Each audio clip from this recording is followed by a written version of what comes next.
GTPL Jamnagar ન્યૂઝમાં આપ સૌ દર્શકો સમક્ષ સમાચારના વિભાગમાં દરરોજ જામનગર એક વોર્ડના 4 નવા ચૂંટાયેલા કોર્પોરેટરો દ્વારા ચૂંટણી પંચ સમક્ષ જે તે સમયે રજૂ થયેલા સોગંદનામાની વિગતો દર્શાવવામાં આવે છે। ગઈકાલે શુક્રવારે આપ સૌ દર્શકોએ વોર્ડ નંબર 8ના 4 કોર્પોરેટરોની સોગંદનામાની ફોજદારી ગુના અને મિલકતો સહિતની વિગતો જાણી। આજે આ સિરીઝ અંતર્ગત આપ સૌ દર્શકો સમક્ષ વોર્ડ નંબર 9ના 4 નવા ચૂંટાયેલા કોર્પોરેટરોની સોગંદનામાઓની આ વિગતો પ્રસ્તુત છે। વોર્ડ નંબર 9ના કોર્પોરેટર દર્શન રાજેન્દ્ર શેઠ દ્વારા જે સોગંદનામું જાહેર કરવામાં આવ્યું છે તેમાં જણાવાયું છે તેમની પાસે રૂપિયા 1.50 લાખની રોકડ રકમ અને તેમના પત્ની મૈથિલી શેઠ પાસે રૂપિયા 1 લાખની રોકડ રકમ છે। આ ઉપરાંત કોર્પોરેટર દર્શન શેઠ જુદી જુદી બેંકોમાં કુલ રૂપિયા 24,84,761ની બેંક બેલેન્સ છે। આ ઉપરાંત તેમના પત્ની પાસે કુલ રૂપિયા 13,10,891ની બેંક બેલેન્સ છે। આ ઉપરાંત આ બેંક બેલેન્સમાં મૈથિલી શેઠના નામે રૂપિયા 3,54,688ની માઇનસ બેલેન્સ દર્શાવવામાં આવી છે।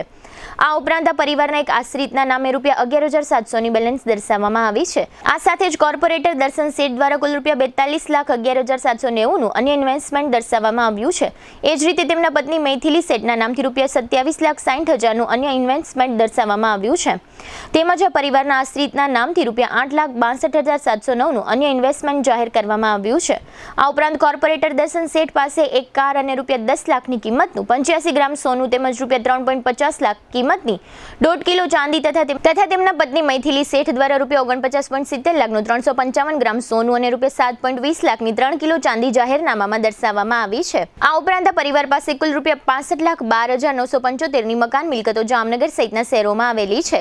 કોર્પોરેટર દર્શન શેઠ દ્વારા ગત નાણાકીય વર્ષ 2025-26માં ઇન્કમટેક્સ રિટર્ન ભરવામાં આવ્યું છે કે કેમ તેની વિગતો જાહેરનામામાં દર્શાવવામાં આવી નથી। આ ઉપરાંત કોર્પોરેટર દર્શન શેઠ વિરુદ્ધ ક્યારેય કોઈ ફોજદારી ફરિયાદ દાખલ થયાનું જાહેરનામામાં જણાવાયું નથી। વોર્ડ નંબર 9ના કોર્પોરેટર દર્શન શેઠ તથા તેમના પરિવાર પાસે કુલ રૂપિયા 2,50,90,138ની કુલ મિલકતો જાહેરનામામાં દર્શાવવામાં આવી છે।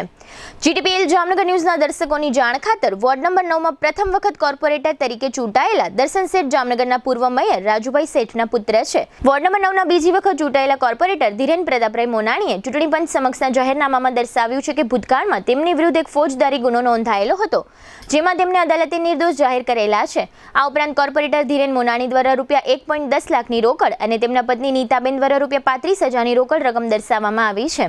આ સાથે કોર્પોરેટર દ્વારા કુલ રૂપિયા 12,54,560ની બેંક બેલેન્સ દર્શાવવામાં આવી છે અને તેમના પત્ની દ્વારા કુલ રૂપિયા 9,09,108ની બેંક બેલેન્સ દર્શાવવામાં આવી છે।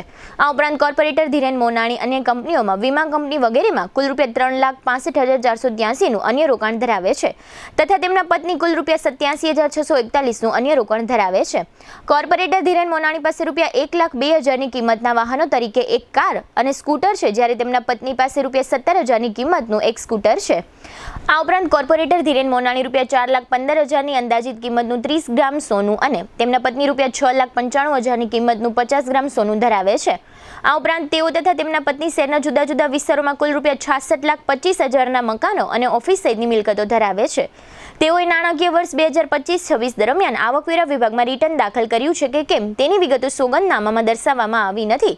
આમ કોર્પોરેટર ધીરેન મોનાણી તથા તેમના પરિવાર પાસે કુલ રૂપિયા 1,06,15,792ની કુલ સ્થાવર જંગમ મિલકતો સોગંદનામામાં દર્શાવવામાં આવી છે। વોર્ડ નંબર 9ના ભારતીય જનતા પાર્ટીના ત્રીજા કોર્પોરેટર મોનિકાબેન હેમેન્દ્રભાઈ વ્યાસ દ્વારા ચૂંટણી પંચ સમક્ષ જે સોગંદનામું રજૂ કરવામાં આવ્યું છે તેમાં તેઓએ પોતાની હાથ ઉપરની રોકડ રૂપિયા 20,000 તથા પતિ હેમેન્દ્રભાઈની હાથ ઉપરની રોકડ રૂપિયા 2,000 દર્શાવવામાં આવી છે। આ ઉપરાંત મોનિકાબેન તથા તેમના પતિ કુલ રૂપિયા 18,931ની બેંક બેલેન્સ ધરાવે છે। મોનિકાબેન પાસે વાહન નથી જ્યારે તેમના પતિ પાસે એક્ટિવા છે। મોનિકાબેન દ્વારા રૂપિયા 1,50,000ની કિંમતનું 1.5 તોલા સોનું સોગંદનામામાં જાહેર કરવામાં આવ્યું છે। આ ઉપરાંત મોનિકાબેન દ્વારા બેંકમાંથી રૂપિયા 2,07,051ની લોન લીધી હોવાનું સોગંદનામામાં દર્શાવાયું છે।